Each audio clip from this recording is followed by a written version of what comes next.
The first time my mother promised away my $72,400 savings, I was standing on her porch holding a lemon pound cake. She did not know I could hear every word through the screen door. My brother Nolan owed $48,500. His truck was about to be taken, and my mother had already decided I would fix it because, in her words, I never refused family. What she did not know was that the money was not just mine. It belonged to me and my husband Reed. It was our IVF fund, our emergency fund, and the first real proof that we had built a life my family could not touch. My name is Maren Whitlock. I am 37, and before that night, I thought being the responsible daughter meant being loved. By Saturday, I had moved every dollar, printed a bank letter, and brought a ledger showing $31,750 they had taken from me and never paid back. Chapter 1. The lemon pound cake on the porch was standing on my parents' front porch on Maple Ridge Road, with a lemon pound cake in my hands when I heard my mother say my name. Not the way a mother says her daughter's name when she is happy to see her. Not warm, not surprised, not even annoyed, which would have been familiar enough. She said it like she was moving a piece on a board. Maren will cover it. My hand was already half raised to knock. My keys were looped around one finger, the way they always were when I brought something over, and expected to be useful within 5 minutes of walking through the door. The October air in Lidditz had that damp Pennsylvania chill that gets into your sleeves, and the cake was still faintly warm through the foil pan. My mother had texted that morning to say my father missed my lemon pound cake. Not that she missed me. Not that they wanted to see me, just that Dad had been talking about the cake, so I made one after work. That tells you more about me than I would like it to. The screen door was closed, but the inside door was open, and their kitchen carried sound straight through the mesh. I could hear the low hum of the refrigerator, the little click of my mother's bracelet against the table, and my brother Nolan's voice, tight and miserable. I can't do $48,500, Mom, I can't. They're going to take the truck, and Tessa is freaking out, and if Marcia gets one more call at the salon, she's going to kill us both. My mother did the soft little sigh she uses when she wants everyone to understand that she is the only adult in the room. Don't spiral, Nolan. We'll sit down as a family. Maren will cover it. She didn't say she would ask me. She didn't say she would explain it to me. She didn't say she would see what Reed and I could do. She said it the way people say rain is coming, or the bank closes at 5, or the baby needs a diaper. Maren will cover it. My father was there too. I knew because one of the kitchen chairs scraped against the old linoleum, and then came his cough, the short, dry one he uses when he wants to sound present without being responsible. Dad, Nolan said, "Tell her this is serious." My father cleared his throat again. Elaine knows how to handle Maren. I don't know what I expected from Gordon Mercer at 65 years old. Maybe I still carried some childish version of him around inside me, the father who used to lift me onto his shoulders at the 4th of July parade downtown, before the paper mill laid him off, before the bills piled up, before he learned that silence could be a kind of furniture in a house. Reliable, heavy, always there, never helping. Then I heard Tessa. Maybe she was in the kitchen, maybe on speaker, but her voice came through sharp and thin. She and Reed don't even have kids yet. What are they saving all that for? Something in me went so still I could hear my own breathing. My mother answered before anyone else could. She never refuses family. There it was, the sentence they had built me out of. Not Maren is kind. Here, not Maren the has worked ocean's hard. raw Not power Maren and is Reed on have full their own display. life. Just that. A force She never that shapes refuses our family. natural I looked world. down at the lemon pound cake in my hands. The foil was crimped neatly around the edges because I had taken the time to make it look nice. I had used the good butter. I had grated fresh lemon zest. I had stood in my own kitchen after a long payroll day and made something for people who were sitting 12 feet away deciding how to spend money that was not theirs. $72,400. I knew the number exactly because I know numbers the way some people know birthdays or hymns. Reed and I had been saving since 2017. Lunches packed in plastic containers, vacations postponed. Old cars kept running one more year. Overtime jobs Reed took when he should have been resting.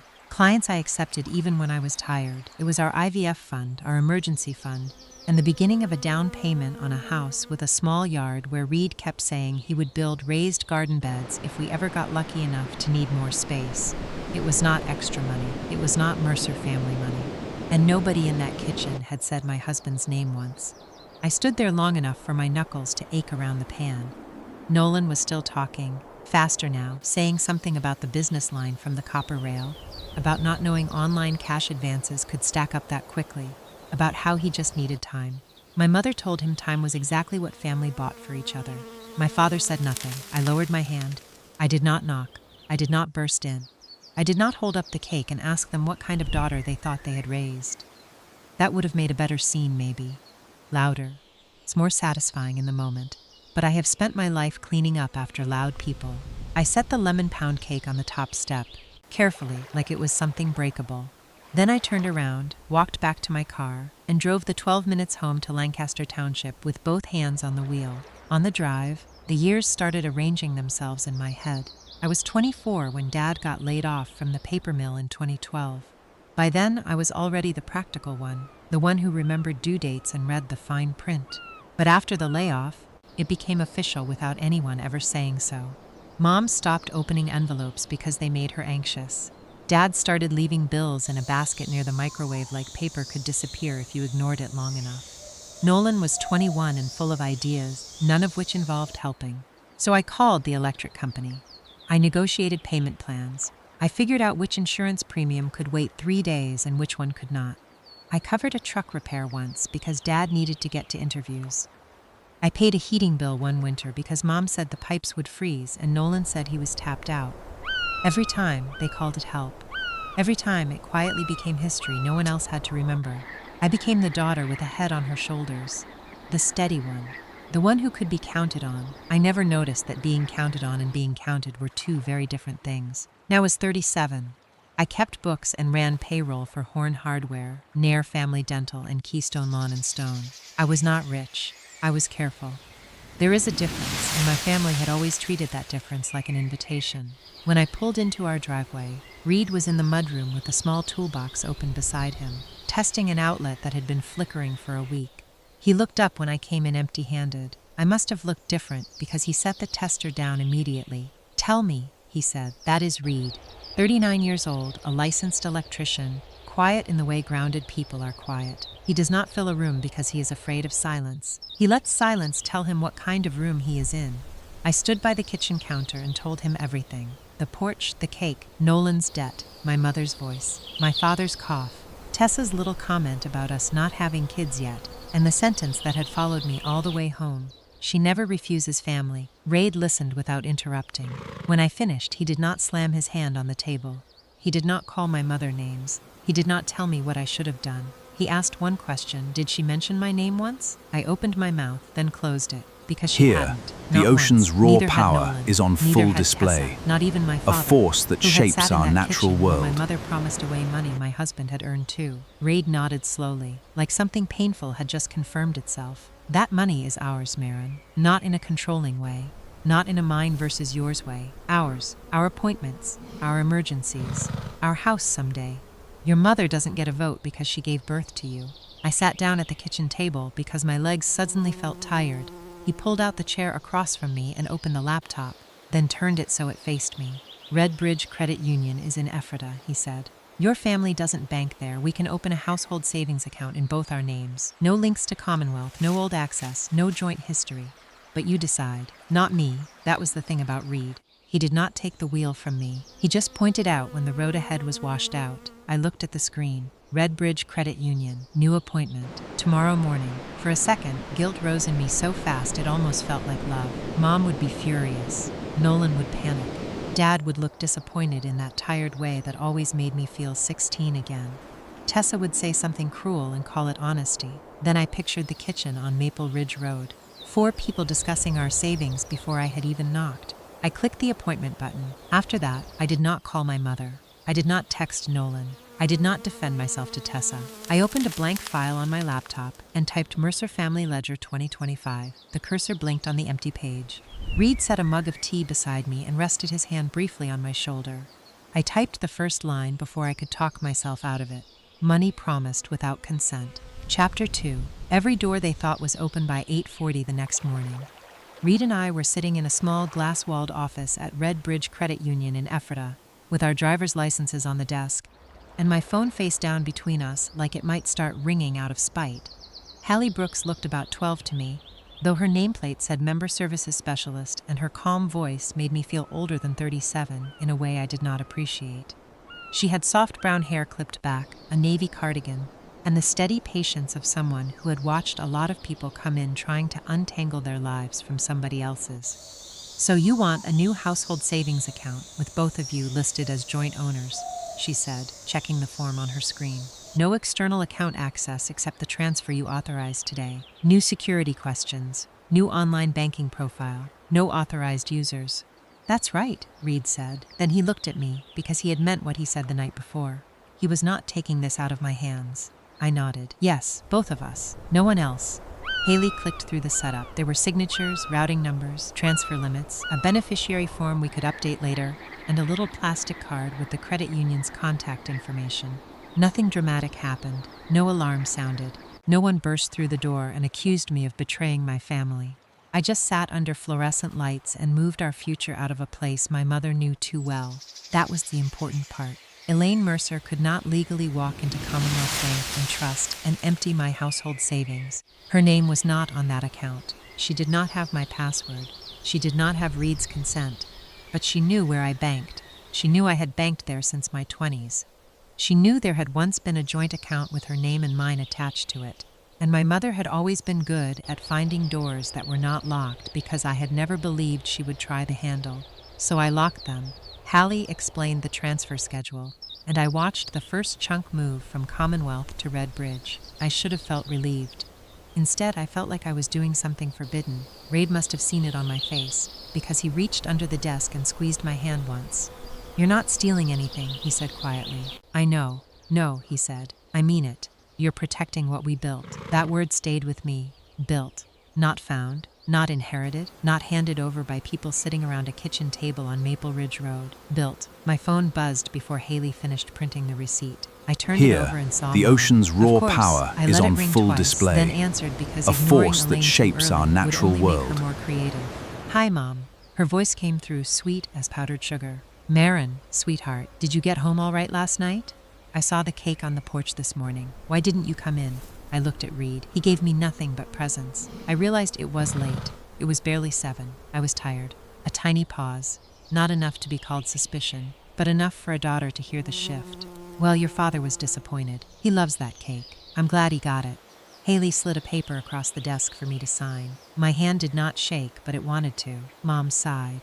"Nolan is in a terrible place right now." There it was. No bridge, no warm-up, straight to the bill. "I'm sorry to hear that. Family closes ranks when someone is drowning. You and Reed have always been steady." Steady. That was the word people used when they wanted to put weight on you without admitting they were doing it. "What exactly happened?" I asked. Because sometimes you have to let people talk long enough to show you the shape of the trap. "Nolan can explain it better," she said. "But it's serious, and I was thinking about that account from your grandmother's care. Maybe we should keep it handy for family things." The pen stopped in my fingers. Rose Callahan had been dead since 2021. The account Mom meant had been opened in 2018, when Grandma Rose's chemo schedule got complicated, and somebody had to keep pharmacy payments, home care aides, gas receipts, and insurance reimbursements in one place. That somebody had been me. Grandma had been a nurse aide for half her life, practical down to her bones. She used to say pain did not make people holy, it just made them honest faster. Elaine had told everyone at church that she was carrying her mother through illness. I was the one carrying the folder. "That account was for Grandma Rose?" I said. "I know what it was for," Mom said, a little sharper now. Then the sugar came back. "I'm just saying it may still be useful. These things are easier when family keeps channels open. Channel, doors, handles." "I have to go," I said. "Maren, I'm at an appointment." "What kind of appointment?" The question landed too quickly. "A private one." I ended the call before she could decide whether to be hurt. Hallie pretended not to have heard any of it, which made me like her. She handed us a folder with the new account documents and said, "Everything is set. You'll get confirmation emails as the transfer's complete." Outside, the morning had gone bright and cold. Reed unlocked the truck, but before we got in, I stood there holding the Red Bridge folder to my chest. "She brought up Grandma's account," I said. Reed's jaw tightened. Already? By 2 that afternoon, Nolan was sitting at my kitchen table drinking coffee he had not been invited to drink. He showed up without calling, the way people do when they know a phone gives you the chance to say no. His truck was parked crooked in the driveway, one tire half on the grass, the front bumper still dented from something he had never explained. Nolan was 34, But when he was desperate, he became 17 again, all restless hands and wounded pride. I didn't know who else to talk to, he said. That was a lie. He knew exactly who else to talk to. He had talked to Mom first. I stayed standing by the counter. Then talk. He rubbed both palms over his face. The copper rail messed me up, you know that. The lease, the vendors, the credit line. I thought if I could just keep it open through football season, it would turn. The bar closed 18 months ago. I know when it closed. Maren, then why is this happening now? His eyes flicked away. Some of it rolled, some of it got moved around. How much is some? He hated that I asked it like a bookkeeper. But I am one. 31.8, he muttered. Business line, vendor debt, lease guarantee, around there. And the rest? His mouth flattened. Nolan, it was stupid. That's not a number. He pushed his mug away. 16.7 cash advances, some online blackjack. It got out of hand. The kitchen went very quiet. I thought about the lemon pound cake on my parents' porch. I thought about my mother saying he was drowning. Drowning sounded different when you realized someone had been drilling holes in the boat. What's your plan to pay it back? I asked. He looked at me like I had the asked him ocean's to raw solve a power language he had is on never full heard. display. That's why I'm here. A force No, that I shapes said. our You're natural here world. because Mom told you I would make this go away. I'm asking for your plan. His face changed. The shame hardened into anger because anger was easier to carry. You and Reed have real jobs. You don't know what it feels like to drown. I know what it feels like to work. That's not fair. Neither is promising my money before asking me. He froze for half a second. Not long, but enough. So you heard. I did not answer that. He leaned back, jaw tight. I'm not asking for a vacation. I'm trying not to lose my truck. I'm not discussing my savings at my kitchen table. The words surprised both of us. They were not loud. They were not dramatic. But they stood there between us like a locked door. Before Nolan could answer, my phone lit up on the counter. Tessa, family helps family. Hope you're not too busy saving for imaginary babies to remember that. For a second, all the air left my body. Not because Tessa was clever. She wasn't. It was because she had found the softest place and pressed her thumb into it. Years of appointments. 2 failed cycles. Needles lined up on bathroom counters. Reed holding my hand in parking lots because I could not make myself get out of the car yet. The quiet grief of not buying baby things because hope had started to feel expensive. Nolan glanced at the screen before I turned it over. He saw it. He said nothing. That told me enough. I picked up the phone, took a screenshot, and saved it to the folder I had created the night before. Nolan stood. You're really going to make this ugly? No, I said. I think everyone else already did. He left without finishing his coffee. I had payroll at Horn Hardware that afternoon, and for the first time in 7 years, I almost entered overtime under the wrong employee. Caleb Horn caught me staring at the same line on the screen for too long. He was 61, broad-shouldered, with reading glasses hanging from a cord and sawdust on one sleeve. He did not pry. Men like Caleb had a way of knowing that if a woman my age looked like that at 2 in the afternoon, it was not because QuickBooks had hurt her feelings. You all right, Maren? Just family stuff. He nodded slowly, like that explained too much. You've balanced my books for 7 years, he said. Don't let anyone turn your life into an unpaid invoice. I almost laughed. Instead, I blinked hard and fixed the payroll entry. By 5:30, I had answered emails from Dr. Priya Nair about her quarterly tax packet, sent an invoice reminder to Keystone Lawn and Stone, and pretended my phone was not a live wire. I was locking my office file bag when it rang again. This time it was not my mother. Maren Whitlock, this is Lydia Parrish from Commonwealth Bank and Trust. My hand tightened around the strap. I'm calling because there was a statement and withdrawal inquiry today on the joint account ending in 4412. The account has been inactive for some time, and since you are also listed as an owner, I wanted to verify whether you authorized any activity. I closed my eyes. No, I said. I did not. Lydia's voice stayed professional. Careful. Understood. I can confirm the inquiry was limited to that joint account. It does not extend to any separate personal or household accounts. If you'd like, I can provide a letter explaining the ownership and access limits on the joint account. Yes, I said. Please send that. A few minutes later, the email came through. The balance on Grandma Rose's old care account was $3,280.64. Almost all of it was money Mom had deposited after Grandma died and never moved. I stared at that number for a long time. I did not want it. I did not need it. And I would not give her the chance to say I had taken what was hers. I printed Lydia's letter and placed it in a fresh folder on my desk. It was the first clean piece of paper in a story my family had been trying to tell with fog. The last line read exactly the way I needed it to. Joint account access does not extend to any separate personal or household savings account. Chapter 3. The Receipts. They forgot I read the line 3 times before I took the paper off the printer, not because I did not understand it, but because I needed my body to believe what my eyes already knew. For most people, a bank letter is just a bank letter. For me, that sheet of paper felt like a lock clicking the into ocean's place. raw power Elaine Mercer is on could full sweeten her display. voice. She A could bring up force my that shapes our grandmother. natural She could world. talk about family channels and keeping things open. But Commonwealth Bank and Trust had put one clean truth in writing. The old joint account did not touch what Reed and I had built. I slid Lydia Parrish's letter into the folder and put it on the corner of my desk. 10 minutes later, Tessa started writing her own evidence. I was making coffee when my phone buzzed with a notification from the Mercer family Facebook group. I almost ignored it. That group was mostly Aunt Carol posting pictures of grocery store flowers, cousins announcing soccer schedules, and my mother commenting beautiful on photos of babies she barely knew. But this time, the post at the top was from Tessa. Some people save for imaginary futures while real family drowns. She did not tag me. She did not say my name. She did not say IVF. She did not say $48,500. But she did not have to. By the time I saw it, Aunt Carol Mercer had already commented. Family should help family before it's too late. 2 cousins had liked it. One had added praying hands. Another wrote, "You never know who will need help one day."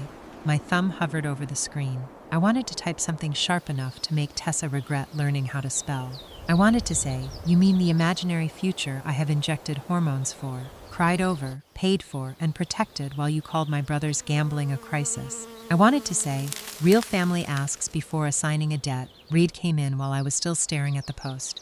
"Don't," he said gently. "I haven't written anything." "I know. I can see your face writing it." That almost made me laugh, but not quite. He leaned against the counter. A fight gives her a stage. A screenshot gives you proof. So I took screenshots, Tessa's post, Aunt Carol's comment, the little row of hearts from people who had not called me in months but apparently had time to judge my savings. I saved all of it to the folder on my laptop, then printed copies and placed them behind Lydia's letter. By noon, the pressure had moved beyond the Mercer side of the family. I was in the laundry room switching towels when my phone rang from a number I did not recognize. I let it go to voicemail. A minute later, I played the message with the dryer door still open. "Maren, this is Marcia Vance, Tessa's mother. I hate to bother you, but I just got another call at the salon from a man named Wade Collins about Nolan. Apparently Nolan put me down as a reference, which I did not appreciate. Tessa is beside herself. I don't know what Elaine told you, but if there's any way you can help calm this down, it would be better for everybody.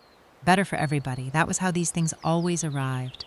Not as theft, not as pressure, not as a grown man's unpaid debt. As a request to make things easier for everybody, where everybody somehow meant everyone except me." I saved the voicemail. An hour later, Nolan texted, "Can you look at something for me? Not asking for money. Just need your bookkeeper brain." I stared at the words, "not asking for money." That was the kind of sentence people wrote when they wanted to borrow your trust first. He showed up after work with a folded stack of papers jammed into a manila envelope. He stood on my porch this time, not at my kitchen table. I did not invite him in. "You said you weren't discussing your savings," he said, trying for a joke and missing it. "This is just paperwork." "Then hand me the paperwork." His eyes flickered toward the living room window, like he expected Reed to appear and drag him off the porch. Reed was inside, but he stayed there. We had already agreed on that. Nolan had spent his life treating my boundaries like suggestions. He needed to hear this one from me. He handed me the envelope. "It's confusing.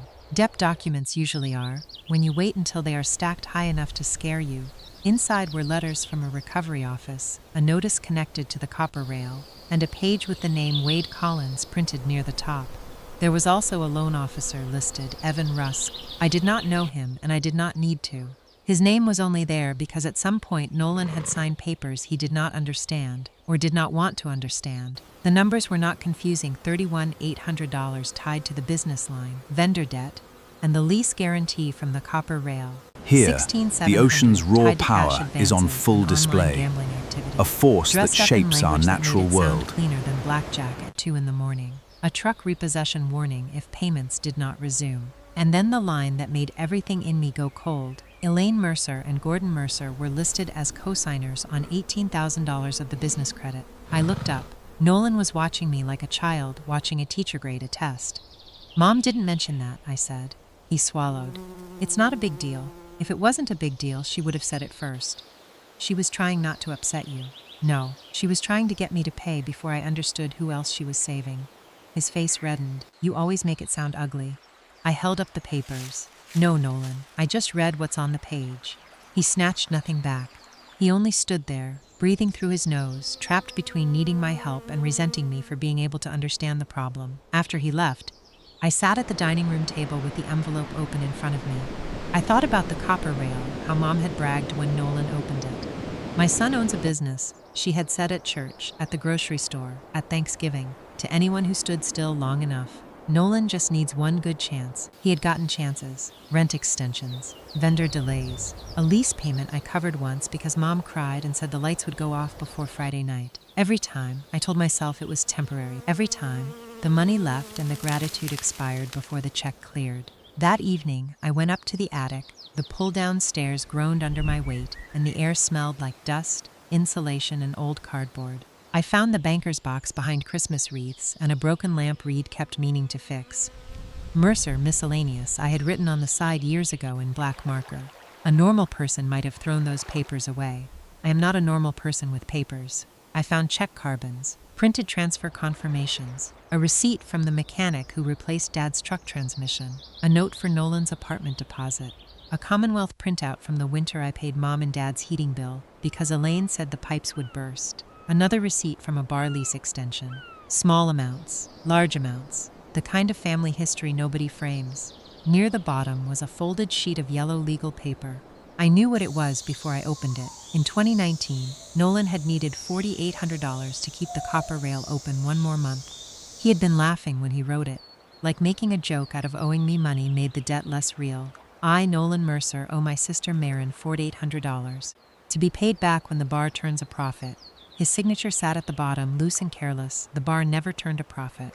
I took the paper downstairs and laid it beside the debt notice. Then I opened my spreadsheet. From 2015 to 2025, I entered everything I could verify. $2,200 for Nolan's apartment deposit, $3,600 for Dad's truck transmission, $1,050 for the winter heating bill, $800 from Nolan's promissory note, $2,400 for the bar lease extension, $900 for Dad's dental bill gap, smaller transfers, emergency groceries, insurance shortages, one late mortgage payment Elaine said she would pay back after tax season. At the bottom, the total came to $31,750. The repaid column was all zeros. Raid sat across from me, quiet, while the printer hummed. "Do you want me to say something Saturday?" he asked. I looked at the papers spread across the table. The bank letter, the screenshots, the voicemail note, the debt notice, the yellow paper with Nolan's signature. "No," I said. "I need to be the one who says it." My mother called at 9:16 that night. I answered because by then I had stopped fearing what people would say and started documenting it. "Maren," she said, and her voice already had tears folded into it. "Your grandmother would hate seeing money tear this family apart." I looked at the joint account printout beside me. Pharmacy, Chimos Transport, Home Care Aid, Medication Pickup. Every line from Grandma Rose's last year's had a date, a vendor, a purpose. My mother had inherited the story of sacrifice. I had kept the receipts. "Money isn't tearing this family apart," I said. "Decisions are." She went silent, then Here, hung up. the ocean's Nolan raw called 20 power minutes is on later, full panicked and display, angry. a Wade force Collins that is shapes threatening our the truck. natural world. Marcia got called again. "Tessa is crying. You understand this can ruin us, right?" I did not answer. His voice hardened. "It's not like you'd miss the money. It's family money anyway." There it was, finally spoken clean. I wrote the sentence down in my notes, word for word. When I finished the ledger, I printed 2 copies. The total sat at the bottom in black ink, $31,750 received, repaid. I placed Nolan's $4, $800 promissory note on top and squared the edges of the stack with both hands. Raid watched me from the doorway. "Saturday," I said. "They're not getting a fight. They're getting the books." Chapter 4 Saturday was supposed to break me. Saturday morning arrived too bright for what it was. I woke before 6, long before the alarm, and lay beside Reed, listening to the house settle around us. For a few seconds, I let myself pretend the day ahead was normal. Payroll was done. The dishwasher needed unloading. There were leaves collecting near the back steps. Somewhere in Ephrata, our household savings sat in a new account with both our names on it, and no Mercer fingerprints anywhere near it. Then I remembered my mother was coming over to ask me for $48,500 she had already promised away. By 8, the dining table was cleared. No centerpiece, no plates, no coffee cake. I was not hosting a family brunch, and I was not dressing up an ambush as a meal. I placed the folder in the center of the table. Beside it, I laid 4 copies of the ledger: Lydia Parrish's bank letter, the joint account balance, the cashier's check made out to Elaine Mercer for $3,280.64, the screenshots of Tessa's post and text, Nolan's debt documents, and the yellow promissory note from 2019. Reed made coffee, but he did not set mugs around the table. He poured one for me and one for himself. Then he moved 2 chairs slightly, just enough that when they came in, I would not be boxed between my mother and the wall. I noticed he did not mention it. At 10 sharp, Elaine's car pulled into the driveway. Nolan's truck came in behind her, still crooked, still loud, like even his engine was asking someone else to apologize for it. Tessa got out first, phone already in her hand. Gordon followed Elaine up the walk with his shoulders rounded and his eyes on the porch boards. My mother carried a casserole dish. That almost made me laugh. Elaine Mercer could walk into a burning building with a covered dish and somehow make it feel like the fire had failed to appreciate her. She stepped inside and looked past me into the dining room. "Well," she said, "at least we can sit down like adults."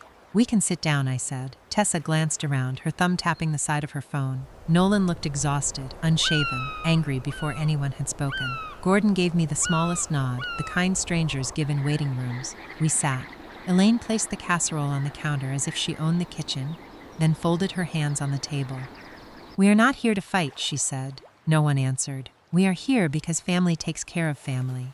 Nolan needs $48,500 before this gets worse." She said it smoothly, like the number had already been approved by a committee. I looked at her and asked, "Who agreed to that?" For the first time that morning, my mother blinked. "Maren, don't make this ugly." Tessa let out a short laugh. "It's already ugly. He's about to lose his truck, and you two are sitting on all that money for some dream that may not even happen." Raid's hand tightened around his mug, but he stayed silent. Nolan leaned forward. "If they take the truck, I can't work. If I can't work, I can't pay anything. This isn't complicated."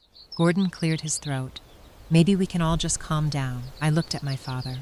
He wanted calm, because calm had always meant I absorbed the cost and everyone else got to leave feeling reasonable.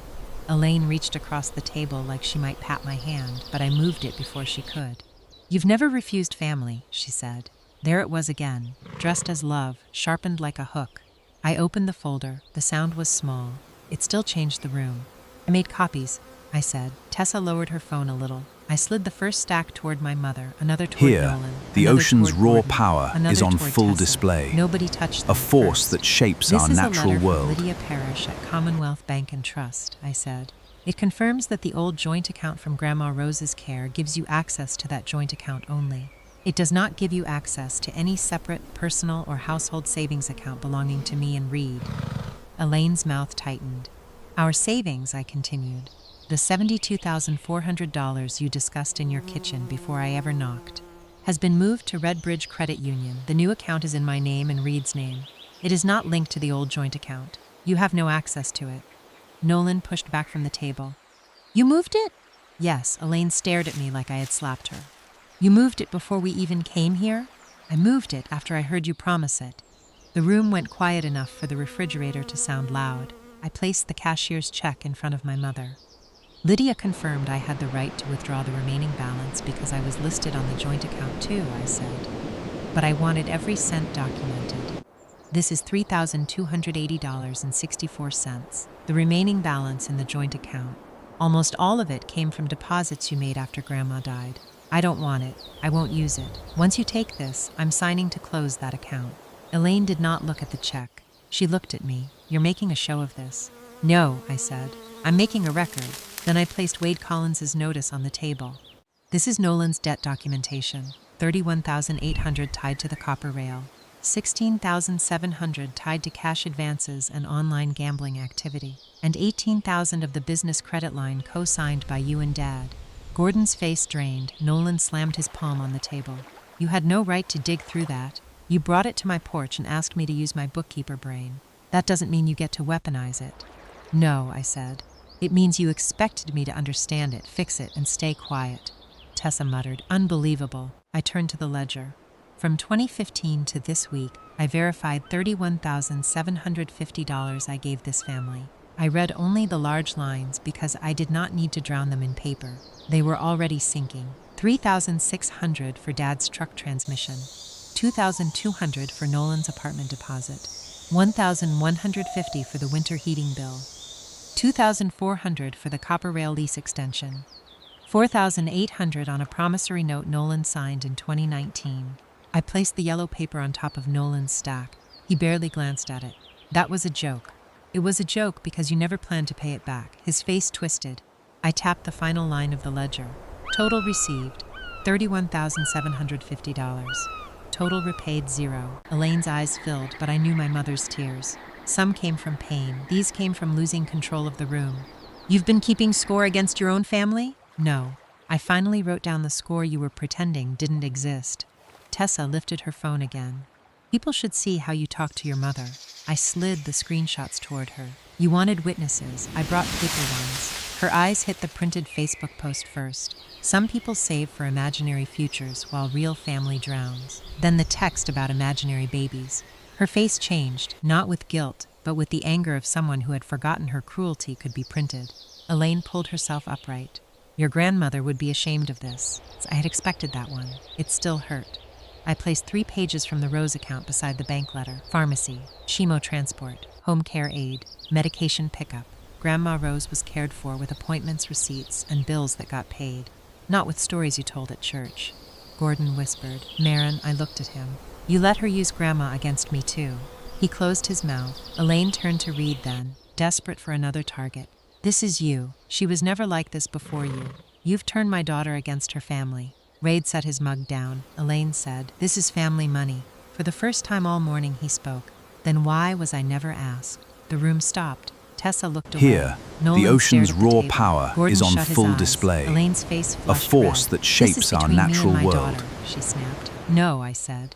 It became between you and my marriage when you promised money my husband helped earn. Elaine pointed at him. He's controlling you. No. Reed didn't teach me to say no. He just reminded me I was allowed to. My voice did not shake. That surprised me more than anyone. I gathered the edge of the folder under my hand and looked at Nolan, then Tessa, then my father, and finally my mother. You can ask for help. You cannot assign me a debt. Elaine's lips parted. I refuse. For 1 second, nobody moved. Then Nolan exploded. He stood so fast the chair scraped backward. You think you're better than us, Tessa said. I swear, everyone is going to hear about this. Elaine called me ungrateful, cold, selfish, a daughter who had forgotten where she came from. Gordon looked like he might finally say the thing that had been dying in his throat for 20 years. He did not. I stood and opened the front door. This meeting is over. You can take the copies, or you can leave them. The originals stay with me. Nolan cursed under his breath and stormed out first. Tessa followed, still clutching her phone but not recording anymore. Elaine stood last, shaking with a kind of rage she had never had to aim at me before, because until that morning I had always made myself easier to hit. Gordon was the last one at the door. I handed him the cashier's check. This part was always hers, I said. The rest never was. He looked down at the check, then back at me. For half a second, I thought my father might become brave. From the driveway, my mother called his name. Gordon folded the check in his hand, lowered his eyes, and walked away. Chapter 5. What happened? When I stopped paying for a few seconds after the door closed, I stood in the entryway with my hand still on the knob, listening to the sound of my family leaving my driveway. Nolan's truck started first, loud and uneven. Tessa's voice rose over it, sharp enough to cut through the glass. My mother said something I could not make out. My father said nothing at all. Then the engines pulled away, one after the other, and our house went quiet in a way I had never heard before. Not peaceful. Not yet. Just empty of people trying to spend me. Reed came up behind me, but he did not touch me right away. He knew me well enough to let me stand in the silence until my body understood that no one was coming back through the door to demand another explanation. Finally, he asked, "Are you okay?" I laughed once, but it broke in the middle. "No," I said, "but I think I'm done." That was the first honest thing I had said all morning that had nothing to do with money. For the next 3 weeks, my mother did not call. I expected the silence to feel like punishment. In some ways, it did. Elaine Mercer had trained me to listen for her mood the way some people listen for weather alerts. If Mom was quiet, it meant a storm was forming somewhere. If Mom was sweet, it meant she wanted something. If Mom cried, it meant the bill had already arrived. But this silence was different. It was heavy at first, then strange, then almost clean. Tessa did exactly what she threatened to do. 2 days after the meeting, she posted something vague in the family group about people who choose money over blood. She did not use my name, but she did not have to. A few relatives liked it out of habit. Aunt Carol commented with a sad face, then deleted it 20 minutes later. That same evening, Aunt Carol messaged me privately. "Is it true Nolan owes that much?" I looked at the screen for a long time. A year earlier, I might have written 3 paragraphs defending myself. I might have attached screenshots, dates, totals, proof. I might have tried to make her understand before she decided whether I was still lovable. Instead, I wrote back, "Ask Nolan what he signed." She never answered, but the family group got quiet after that. Wade Collins kept doing his job. That was the thing about debt. It did not care how many tears my mother had brought to my dining table. It did not care that Nolan felt misunderstood. It did not care that Tessa thought Facebook was a courtroom. The first thing to go was the truck. I heard about it from Marcia Vance, of all people. She left another voicemail, shorter this time, her voice tired instead of accusing. "Maren, I just thought you should know Nolan had to surrender the truck before they came Here, for it." the ocean's Tessa is raw saying a power lot right is on now. full display. I'm staying out of it. A She did force not that stay out shapes of our it, natural of course. world. Nobody in Lancaster County ever really stays out of anything. But she stopped calling me. A month later, Nolan and Tessa lost the apartment. They did not become homeless. They moved into my parents' house on Maple Ridge Road, into the same room Nolan had used in high school, the one Mom had kept half ready for years, as if part of her never believed he should have to live in the world without her. That was the first consequence my mother could not redirect to me. The son she had protected became the man leaving fast food bags on her counter. The daughter-in-law who had mocked my imaginary future now had to share a bathroom with Elaine Mercer. The brother who said I would not miss the money was suddenly living inside the house that had spent a lifetime teaching him someone else would always cover the gap. I did not celebrate it. Not exactly. But I did not rescue them either. That was new. In late November, Lydia Parrish called from Commonwealth Bank and Trust. Elaine had come in to finish closing the old joint account from Grandma Rose's care. I had already signed what I needed to sign, and Lydia handled the rest formally, politely, with the kind of paper trail that does not care who cries in the parking lot.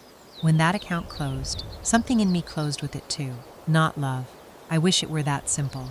Just the old door Mom had kept in the back of my mind for years, the one labeled emergency. Family, guilt, your grandmother, your brother, your father. Just this once, for the first time, that door was locked from my side. I kept the folder, but I did not keep it on the table. I put Lydia's letter, the ledger, Tessa's screenshots, Nolan's promissory note, and the debt papers into a file cabinet in my home office between IVF documents and tax records.